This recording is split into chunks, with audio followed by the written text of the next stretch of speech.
রচনা ব্যানার্জি ভোটে হেরে যাওয়ার পরে কি বলছে শুনে নাও।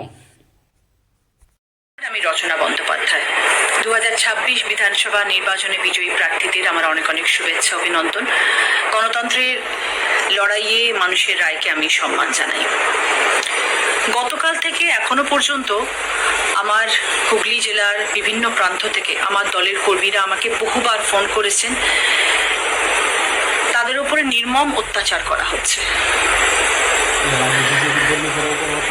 তাদের ঘর থেকে বার করে নিয়ে আসা হচ্ছে, তাদেরকে মারা হচ্ছে, তাদেরকে হুমকি দেওয়া হচ্ছে, তাদের অফিস ভাঙচুর করা হচ্ছে, তাদের অফিসের টেবিল চেয়ার সব রাস্তায় ফেলে দেওয়া হচ্ছে।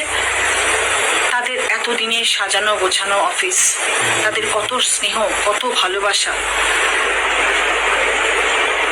কত সম্মান জড়িয়ে আছে সেখানে, সেগুলোকে সবাই এনে বাইরে ফেলে দিচ্ছে, তাদেরকে হুমকি দিচ্ছে, মারধর করছে। তার থেকেও বড় কথা, তারা ভীষণ ভয় আছে, কারণ তাদের পরিবার রয়েছে, তাদের বৃদ্ধ বাবা মারা বাড়িতে রয়েছে, তাদের ছোট বাচ্চা রয়েছে, তাদের স্ত্রী রয়েছে,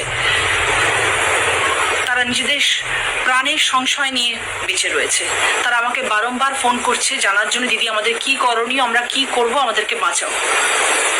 এটা তো কাম্য নয়, আমরা তো এই রাজনীতি চাই না, আমরা তো সবাই শান্তিতে থাকতে চাই, আমরা তো এই বার্তাই সবাইকে দিতে চাই। সংগঠিত রাজনৈতিক দলে তো কর্মীরা শৃঙ্খলা মেনে থাকেন, তাহলে কেন এই ভাঙচুর, কেন এই মারামারি, কেন এই হিংসা, কেন প্রতিহিংসা, কেন এই পশ্চিম বাংলার মানুষও বোকাচোদায় এরা ভেবে নিয়েছে, হ্যাঁ, কি ওরা আরামসে একেবারে